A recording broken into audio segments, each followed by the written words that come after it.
Good morning, सुप्रभात, वंदे मातरम विद्यार्थी मित्रों। मैं आनंद सर अपने YouTube channel make account easy with Anand sir में आपका हार्दिक स्वागत करता हूं। दोस्तों, लास्ट वीडियो में स्टेट पार्ट 2 में हम पार्ट 1 संभावना सीख रहे हैं, जिसमें लास्ट वीडियो में हमने स्वाध्याय 1.4 को पूरा किया और 1.4 के जो आखिरी से 3-4 प्रश्न थे, लगभग क्वेश्चन नंबर 12 से लेकर 14 तक या 11 से लेकर 14 तक, वो निरपेक्ष घटना से आधारित थे।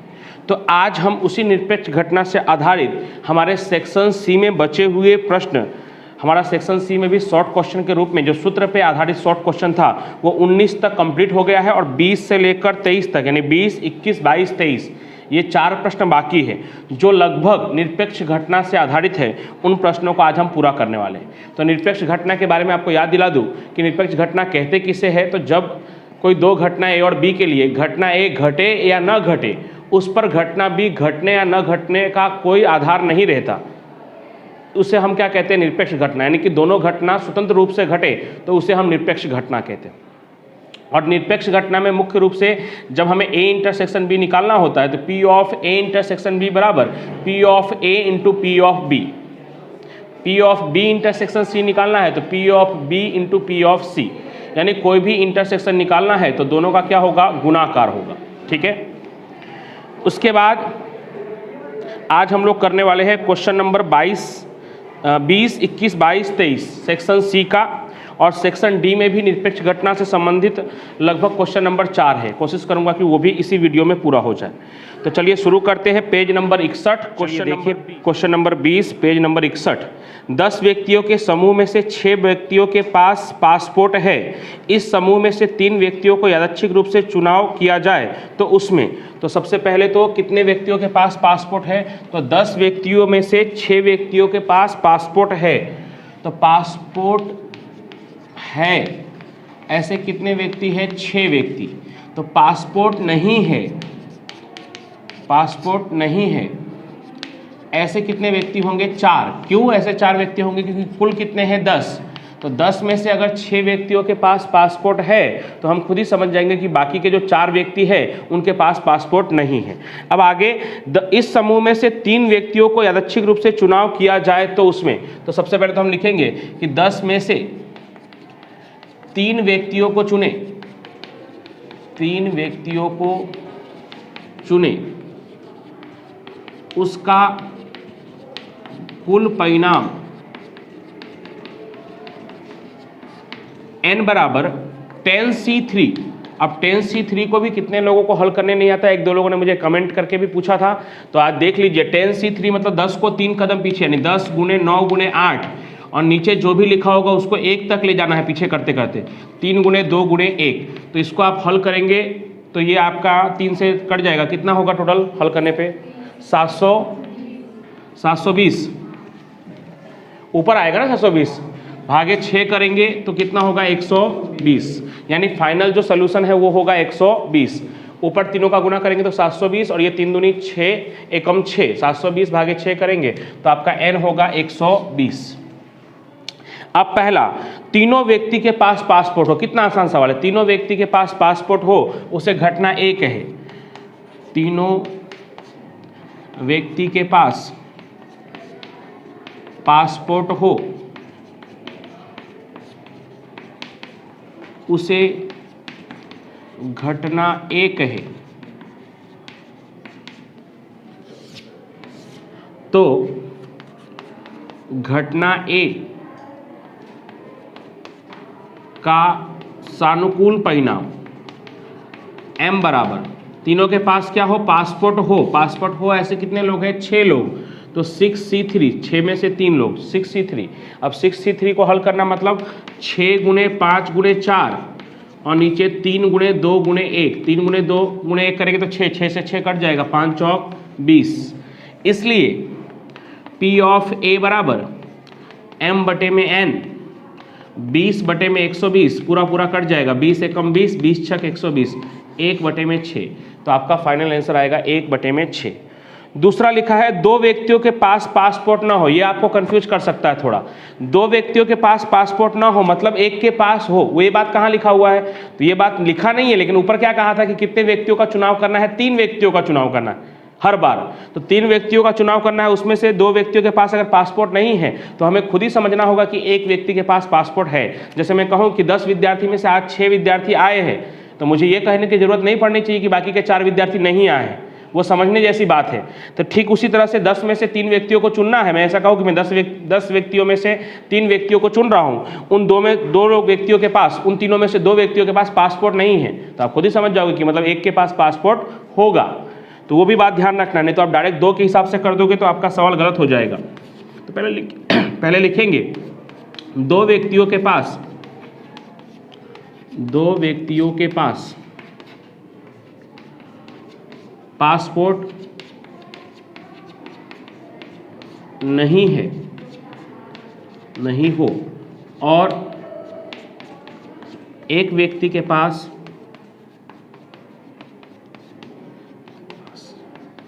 पासपोर्ट हो, उसे घटना बी कहे। तो बी का सानुकूल परिणाम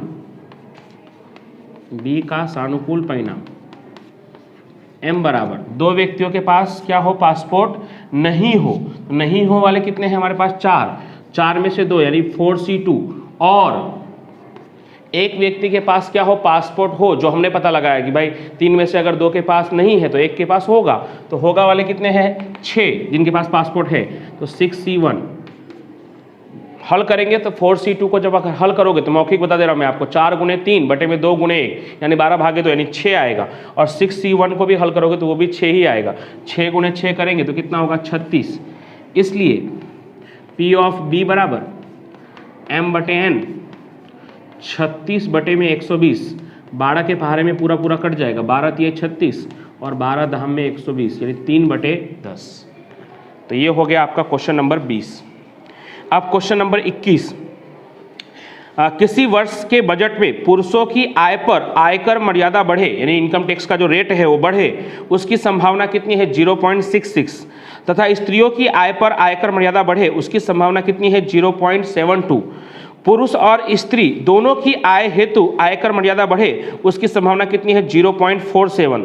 तो उस वर्ष बजट में, आगे का सवाल तो हम बाद में पढ़ेंगे, लेकिन सबको पहले नाम दे देंगे कि पुरुष की आय पर आयकर मर्यादा बढ़े, उसे घटना ए कहे। तो ये आप जो वाक्य लिखने वाला है वो आप लिख लीजिएगा, अब आपको मालूम पड़ गया है, क्योंकि अगर वो मैं लिखने लगूंगा तो ये वीडियो भी थोड़ा बड़ा हो जाएगा और स्पेस भी इतना नहीं बचेगा कि सब सवाल साथ में हो जाए। तो मैं मौखिक बोल रहा हूँ, आप उस हिसाब से लिख लीजिएगा।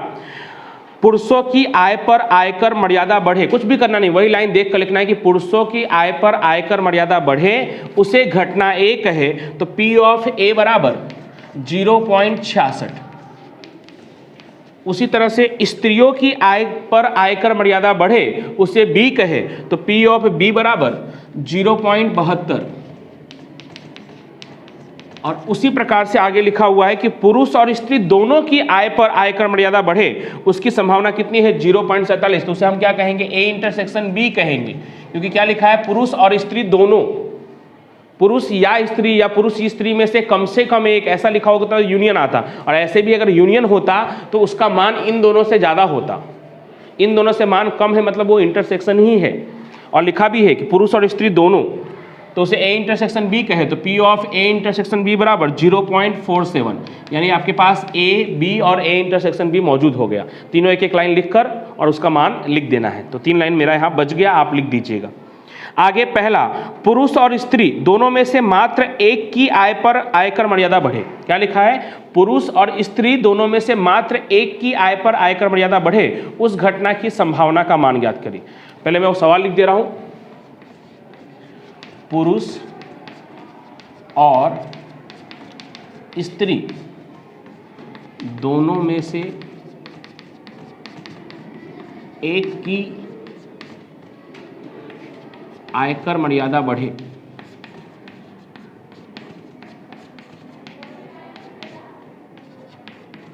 उसका सानुकूल परिणाम m बराबर।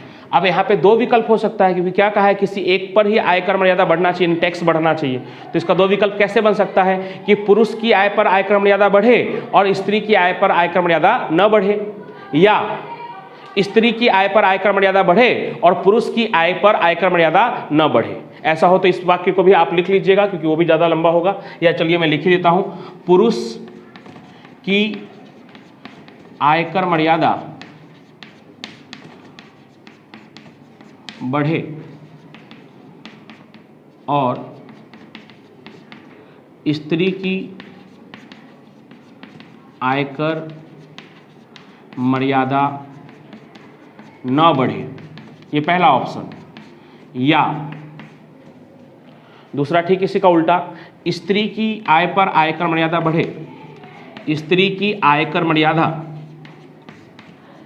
स्त्री की आयकर मर्यादा बढ़े और पुरुष की आयकर मर्यादा न बढ़े, आयकर मर्यादा न बढ़े। क्योंकि ऐसा होगा तो ही इनके शर्त का पालन होगा। इनकी शर्त क्या है कि मात्र एक ही व्यक्ति, या चाहे पुरुष हो चाहे स्त्री, मात्र एक के ही आय पर आयकर मर्यादा बढ़ना चाहिए। और ऐसा तभी पॉसिबल है जब पुरुष की आयकर मर्यादा बढ़े तो स्त्री का ना बढ़े, और स्त्री की आयकर मर्यादा अगर बढ़ रही है तो पुरुष की आयकर मर्यादा न बढ़े। यानी पुरुष की आयकर मर्यादा बढ़े, उसको हमने क्या कहा था, ए, तो घटना ए घटे, और स्त्री की आयकर मर्यादा न बढ़े यानी घटना बी न घटे, ए घटे और बी न घटे, तो उसे हम क्या कहेंगे, P of A minus B, अंतर घटना P of A minus B. या लिखा है तो क्या करेंगे, प्लस स्त्री की आयकर मर्यादा बढ़े, स्त्री की आयकर मर्यादा बढ़े उसे हमने क्या कहा है, बी, तो घटना बी घटे, और पुरुष की आयकर मर्यादा ना बढ़े तो उसे हम क्या कहेंगे, ए डैश, यानी कि घटना ए न घटे। जैसे मैंने इसको ऐसे लिखा है, हो सकता है आपके सर टीचर इसे ऐसे भी लिखे, P of A intersection B dash plus P of A dash intersection B, इस तरह से भी इसे लिखा जा सकता है। लेकिन मुझे ये आसान लगता है तो शायद आपको भी आसान लगेगा, इसलिए मैंने ऐसा लिखा है कि घटना ए घटे और बी न घटे, या लिखा है इसलिए प्लस घटना बी घटे और ए न घटे। अब इनका फॉर्मूला आपको पता ही है, P of A minus P of A intersection B, ये पहले वाले का हो गया, ए माइनस बी का हो गया, प्लस बी माइनस ए का क्या होगा, P of B minus P of A intersection B, और हमारे पास सब मौजूद है तो मान रख देंगे। पी ऑफ ए कितना है, तो पी ऑफ ए है 0.66 minus P of A intersection B है 0.47 प्लस पी ऑफ बी है 0.72 minus P of A intersection B है 0.47। 0.66 में से 0.47 घटाओगे तो कितना आएगा, 0.19 प्लस 0.72 में से 0.47 घटाओगे तो 0.25, और दोनों को जोड़ोगे तो 0.44। ओके, तो ये आपके पहले प्रश्न का जवाब हो गया। दूसरा, पुरुष और स्त्रियों में से किसी एक की आय के लिए आयकर मर्यादा न बढ़े, ये थोड़ा गलत है, मिसप्रिंट है, उसको सुधारा होगा, आपकी पुरानी बुक होगी आपके पास तो पुराने बच्चों ने, उसमें ऐसा होना चाहिए, पुरुष और स्त्री में से किसी एक की भी, एक भी वर्ड जोड़ देना है, एक की भी आय के लिए आयकर मर्यादा न बढ़े, इस घटना की संभावना का मान ज्ञात कीजिए। कुछ भी ज्यादा जोड़ना नहीं है, एक की लिखा है ना तो वहां पे भी लगाना है, एक की भी आयकर मर्यादा न बढ़े। मैं यहां लिख कर भी दिखा रहा हूं आपको, पुरुष और स्त्री में से किसी एक, इतना तो लिखा ही हुआ है, एक की भी वर्ड, ये भी वर्ड जोड़ना है, एक की भी आय पर आयकर मर्यादा न बढ़े। अब इसका मतलब क्या हुआ कि एक की भी आयकर मर्यादा न बढ़े मतलब पुरुष की आयकर मर्यादा भी न बढ़े और स्त्री की भी आयकर मर्यादा न बढ़े। अब उसकी संभावना, डायरेक्ट हम संभावना भी निकाल सकते हैं, उसकी संभावना, ऐसे भी 2 नंबर का सवाल है सेक्शन सी में तो इतना तो काफ़ी हुआ, ये हम ज़्यादा ही लिख रहे हैं। पी ऑफ पुरुष और स्त्री में से किसी की भी आयकर मर्यादा ना बढ़े, मतलब पुरुष की भी आयकर मर्यादा ना बढ़े और स्त्री की भी आयकर मर्यादा ना बढ़े। तो पुरुष की आयकर मर्यादा बढ़े उसे हमने क्या कहा है, ए, तो अगर ना बढ़े तो उसे हम क्या कहेंगे, ए डैश, और लिखा है मतलब इंटरसेक्शन। स्त्री की भी आयकर मर्यादा ना बढ़े, स्त्री की आयकर मर्यादा बढ़े उसे हमने बी कहा है, तो स्त्री की आयकर मर्यादा ना बढ़े तो उसे हम क्या कहेंगे, बी डैश, और ये इंटरसेक्शन क्यों लगाया, क्योंकि बीच में और है कि पुरुष की भी आयकर मर्यादा ना बढ़े और स्त्री की भी आयकर मर्यादा ना बढ़े। इसका मैंने कल ही आपको शॉर्ट क्वेश्चन में बताया था सूत्र, P of A union B का होल डैश बराबर 1 minus P of A union B। तो 1 minus P of A union B के लिए आपको A यूनियन B नहीं है आपके पास, तो कैसे निकलेगा, तो A B और A इंटरसेक्शन B है, तो A यूनियन B के सूत्र का उपयोग करके हम A यूनियन B निकाल लेंगे। तो जहां P of A union B बराबर P of A plus P of B minus P of A intersection B।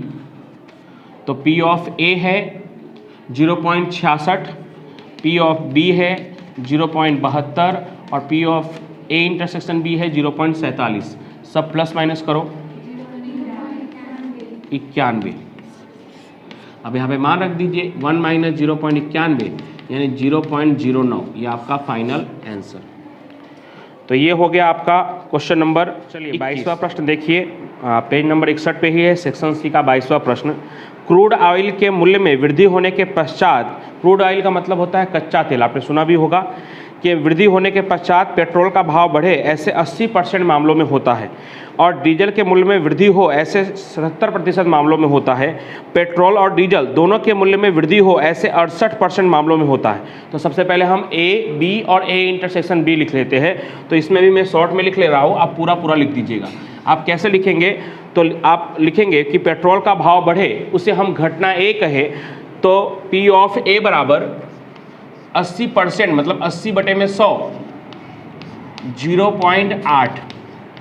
उसी तरह से डीजल का भाव बढ़े, उसे हम घटना B कहे, तो P ऑफ B बराबर 77% है, यानी 77/100 0.77।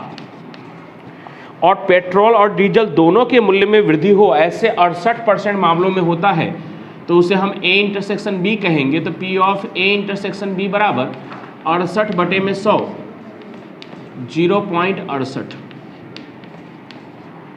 ये हो गया आपका P of A intersection B।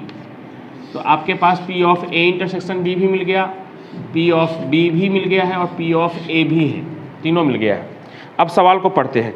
Petrol के मूल्य में वृद्धि हो उस शर्त पर, डायरेक्ट लिखा हुआ है, उस शर्त पर डीजल के मूल्य में वृद्धि हो उसकी संभावना का मान ज्ञात कीजिए। तो कैसी संभावना है, ये शर्ती संभावना है, सवाल लिखते ही पूरा हो जाएगा, क्योंकि सूत्र में हमें जो भी चीज़ चाहिए वो पहले से ही हमें पता है, बस पूरा सवाल वैसे ही देख कर लिख देना है। पेट्रोल, जिसको हमने A नाम दिया है, पेट्रोल के मूल्य में वृद्धि हो उस शर्त पर डीजल का मूल्य बढ़े, डीजल के मूल्य में वृद्धि हो उसकी संभावना P of B oblique A क्या कहलाएगा, B oblique A। B oblique A क्यों कहलाएगा, क्योंकि क्या लिखा है, पेट्रोल के मूल्य में वृद्धि हो उस शर्त पर। तो यहाँ पे मेन घटना कौन है, पेट्रोल का मूल्य बढ़ना, और पेट्रोल के मूल्य में वृद्धि होने को हमने क्या नाम दिया है, A, यानी घटना A घटने की शर्त पर घटना B घटे, क्योंकि डीजल की में वृद्धि होने को हमने B कहा है। तो घटना A घटने की शर्त पर घटना B घटे, तो उसे हम किससे दर्शाएंगे, P of B oblique A से दर्शाएंगे, जिसका फॉर्मूला होगा P of A intersection B बटे में P ऑफ A, और दोनों ही आपके पास है, A इंटरसेक्शन B है आपके पास 0.68 और P ऑफ A है आपके पास 0.8, यानी 80 कह सकते हो आप, 8 को 80 भी लिख सकते हो, आपके सुविधा के लिए लिखा है। दोनों में से दशमलव निकल जाएगा, तो ये जवाब आ जाएगा 68 बटे में 80, जो 4 के पहाड़े में पूरा कट जाएगा। जहाँ तक पॉसिबल हो पॉइंट में के बदले अपूर्णांक में आप लिखे तो ज़्यादा बेहतर रहेगा। तो अब हमने पॉइंट हटा दिया, 68 बटे में 80, तो 68 बटे में 80 4 के पहाड़े में कट जाएगा, 17 चौक 68 और 20 चौक 80, तो कितना आएगा 17 बटे में 20। इसी को शायद आप पॉइंट में करोगे तो 0.85 समथिंग आएगा। आगे क्वेश्चन नंबर 23, मौसम विभाग के पूर्वानुमान अनुसार आने वाले सप्ताह के 3 दिन गुरुवार, शुक्रवार और शनिवार के दिन वर्षा होने की संभावना क्रमशः 0.8, 0.7 और 0.6 है। तो सबसे पहले तो हम लिख लेंगे पूरा उसको तो जैसे मैं कह रहा हूँ वैसे आप वाक्य में लिख दीजिएगा कि गुरुवार के दिन वर्षा हो उसे घटना ए कहे, तो P ऑफ A बराबर 0.8, क्योंकि आप ऐसे शॉर्ट में लिखेंगे तो आपके मार्क्स कट होंगे, शॉर्ट में नहीं लिखना है। और ये सब मैं शॉर्ट में इसलिए लिख रहा हूँ कि मैं आपको ऑलरेडी समझा चुका हूँ, यहाँ पे जगह कम है, लॉन्ग में लिखूंगा तो वीडियो थोड़ा लंबा भी हो जाएगा। तो गुरुवार के दिन वर्षा हो उसे घटना ए कहे, तो P ऑफ उसकी संभावना P ऑफ A बराबर 0.8। उसी तरह से शुक्रवार के दिन वर्षा हो उसे घटना B कहे, तो उसकी संभावना P ऑफ B बराबर 0.7। और शुक्रवार के दिन शनिवार के दिन वर्षा हो उसे घटना C कहे, तो P ऑफ C बराबर 0.6। अब एक दो बच्चों के मन में ऐसा भी प्रश्न होता है कि सर हमेशा हर बार तो A B और A इंटरसेक्शन B होता है, इस बार क्यों C नाम दे दिया आपने? इस बार भी A इंटरसेक्शन B बोलते हैं। अगर उन्होंने कहा होता कि गुरुवार के दिन गुरुवार और शुक्रवार दोनों दिन वर्षा हो तो हम A इंटरसेक्शन B बोल देते, लेकिन उन्होंने अलग ही बार बताया, गुरुवार शुक्रवार शनिवार। तो गुरुवार के दिन वर्षा हो उसे A, तो उसकी संभावना P ऑफ A। शुक्रवार के दिन वर्षा हो उसे B कहे, तो उसकी संभावना P ऑफ B। और शनिवार के दिन वर्षा हो उसे C कहे, तो P ऑफ C बराबर 0.6। अब आगे सवाल क्या है, आने वाले सप्ताह में इन तीनों दिनों में से कम एक दिन, अंडरलाइन करिएगा, कम से कम एक दिन वर्षा हो उसकी संभावना का मान ज्ञात कीजिए। तो आपने पहचान गए होंगे, कम से कम एक लिखा है मतलब कैसी घटना है, ये योग घटना। तो लिखेंगे हम 3 दिनों में कम से कम एक दिन वर्षा हो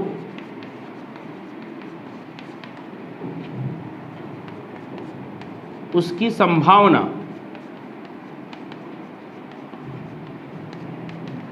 तो कम से कम एक लिखा है, इससे हम लोग पहचान गए कि उसे हम क्या कहेंगे, P of A union B union C।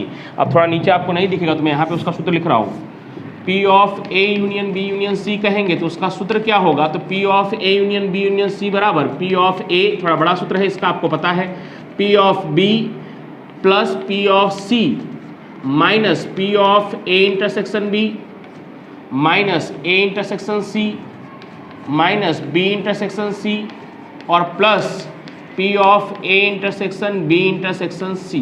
ये इसका सूत्र है और सूत्र याद रहेगा आपको, तो आप सवाल को आसानी से कर सकते हैं। अब आप सोच रहे होंगे A B और C तो है हमारे पास, A इंटरसेक्शन B या B इंटरसेक्शन C या A इंटरसेक्शन C या A intersection B intersection C नहीं है, तो उसके लिए एक टिप्पणी लिखा हुआ है। और टिप्पणी नहीं भी लिखा होगा तो भी अलग अलग दिनों में बारिश होने की जो घटना है वो कैसी घटना है, निरपेक्ष घटना। आप ही सोच के देखिए, गुरुवार को बारिश हो रहा है इसके लिए थोड़ी शुक्रवार को बारिश होगा, शुक्रवार को धूप भी निकल सकती है, ऐसा भी हो सकता है, या गुरुवार को हल्की बारिश हो रही है, शुक्रवार को तेज बारिश भी हो सकती है, वापस शनिवार को बारिश नहीं भी हो सकता है। तो ये सब कैसी घटना है, स्वतंत्र घटना है, जिसको हम निरपेक्ष घटना कहते हैं। खैर आपकी सुविधा के लिए उन्होंने टिप्पणी में भी लिख कर दिया है कि सप्ताह के 3 दिन गुरुवार शुक्रवार शनिवार के दिन वर्षा हो वह घटना निरपेक्ष है। अब इसका क्या उपयोग करना है, इसको ये आपको अच्छी तरह से पता होना चाहिए। ये एक लाइन आपके लिए बहुत महत्वपूर्ण है कि वो घटना निरपेक्ष है। तो ये जो A intersection B, A intersection C, B intersection C और A intersection B intersection C, ये गुणाकार के नियम से हमें प्राप्त हो जाएगा। तो कैसे, तो P ऑफ A दिया हुआ है आपको 0.8 प्लस P ऑफ B दिया हुआ है 0.7, P ऑफ C दिया हुआ है 0.6। अब P of A intersection B, तो P of A intersection B बराबर P of A into P of B। आप डायरेक्ट भी करके वहाँ लिख सकते हैं क्योंकि 2 नंबर के सवाल में इतना बहुत हुआ। तो P of A intersection B बराबर क्या होगा, 8 और 7 का गुणा, तो 8 7 56, 0.56। फिर P of A intersection C, A और C का गुणा, तो 8 6 48, 0.48 minus P of B intersection C, B और C का गुणा, 7 6 42 और लास्ट में plus A intersection B intersection C यानी 0.8 गुणे 0.7 गुणे 0.6 करिए, 0.8 गुणे 0.7 गुणे 0.6, 0.336। चलिए सब प्लस माइनस कर दीजिए। P of A union B union C,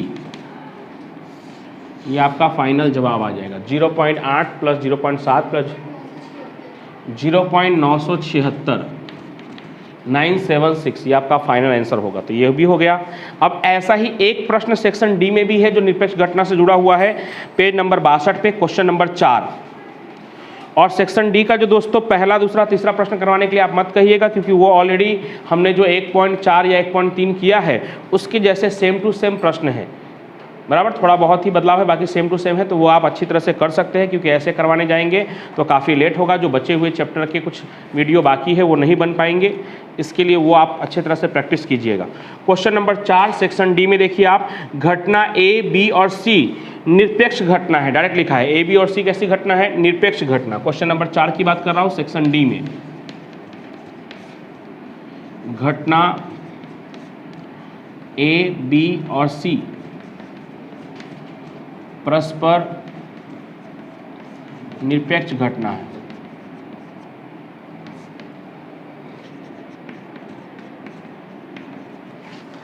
आगे P ऑफ A बराबर P ऑफ B बराबर P ऑफ C बराबर P, सबके बराबर में क्या दिया हुआ है? P, यानी सबका मान क्या है? P है। तो P of A union B union C का मान P के स्वरूप में लिखिए। तो नहीं कहते तो भी P के स्वरूप में ही आएगा वो। तो करते हैं हम सूत्र पहले, P of A union B union C बराबर P of A plus P of B plus P of C minus P of A intersection B minus A intersection C minus B intersection C, थोड़ा ध्यान रखिएगा आप, plus A intersection B intersection C। तो P of A कितना? P, सब P ही है, P of B भी P, P of C भी P। अब A intersection B, P into P क्या होगा? P square. और सिर्फ A intersection B he P square नहीं होगा, सब P स्क्वायर ही होगा, क्योंकि सबका मान तो P ही है। A इंटरसेक्शन C भी P स्क्वायर होगा, B इंटरसेक्शन C भी P स्क्वायर होगा, और A intersection B intersection C क्या होगा? प्लस P का क्यूब। क्यूब क्यों? क्योंकि 3 बार गुना होगा ना, P into P into P, तो P का क्यूब। अब हल कर देते हैं, तो P और P 3P, P स्क्वायर और P square minus 3P square जुड़ जाएगा, और प्लस P का क्यूब। पूरे में से अगर कॉमन लेने जाए तो क्या कॉमन आएगा? तो आपको लग रहा है 3, लेकिन 3 कॉमन नहीं आएगा, P कॉमन आएगा। 3 कहाँ है यहाँ पे? तो सिर्फ P कॉमन आएगा, बराबर। तो P कॉमन आएगा तो क्या बचेगा यहाँ पे? 3 minus 3P plus P square. नहीं लेंगे कॉमन तो यहाँ तक भी लिखेंगे तो भी चलेगा। तो स्वाध्याय जो है, स्वाध्याय 1 वो भी लगभग पूरा हो गया है, क्योंकि 1.5 जो हमारा बाकी है, 1.5 में 2 प्रश्न है, उसके जैसा ही सेक्शन डी का प्रश्न नंबर 5 है। तो जब मैं स्वाध्याय 1.5 का 2 प्रश्न करवाऊंगा तो सेक्शन डी का 5वां प्रश्न कर लेंगे। और पहला, दूसरा, तीसरा जो है, जिसमें से पहला प्रश्न जो है और तीसरा प्रश्न ये स्वाध्याय 1.4 के शर्ती संभावना में जो प्रश्न पूछे गए हैं उसके अनुसार है। दूसरा प्रश्न जो है वो स्वाध्याय 1.3 का जो योग का नियम है उसके आधार पे है। सेक्शन सी मैंने पूरा करवा दिया है, तो अगले वीडियो में मैं आपको 1.5 पूरा करवा दूंगा, तो हमारा पार्ट 1 संभावना पूरा अच्छी तरह से पूरा हो जाएगा। तब तक के लिए थैंक यू सो मच।